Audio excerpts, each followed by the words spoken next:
Ce problème vise à établir l'éventuel lien qu'il peut exister entre l'espérance de vie à la naissance, exprimée en nombre d'années, et le taux de mortalité infantile.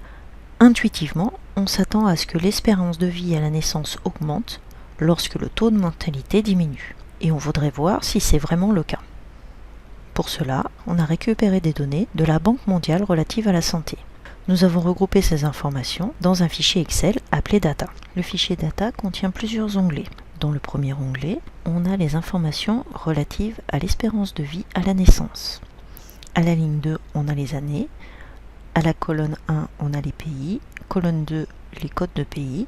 Et à partir de la colonne 3, on a les années de 1990 à 2017.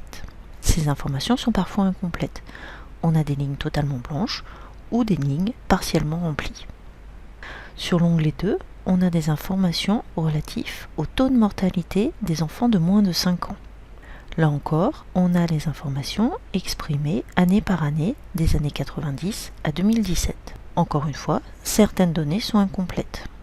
Sur l'onglet numéro 3, on a des informations relatives à la région dans laquelle se trouve chacun des pays. Cet onglet ne nous intéresse pas. Du fait de la situation, on ne traite pas la question de recherche dans son ensemble. On utilise les données pour travailler sur les algorithmes et s'assurer que les constructions algorithmiques sont maîtrisées. Le sujet comporte 3 parties. Les 2 premières parties sont obligatoires et la 3e est optionnelle. C'est la 3e qui traite la question de recherche en tant que telle. Les 2 premières parties ont été conçues pour vous permettre de réviser des algorithmes et les constructions que nous avons déjà vues. L'exercice 1 permet de réviser le temps que et la notion de fonction. Il est composé de 2 questions. À la question 1, il faut créer une fonction non paramétrée qui calcule et retourne le nombre de pays. La question numéro 2 est de créer un algorithme affichage qui va nous permettre d'une part d'écrire la chaîne de caractères nombre de pays à la cellule ligne 1, colonne 7, et d'autre part d'afficher le nombre de pays à la cellule ligne 1, colonne 8.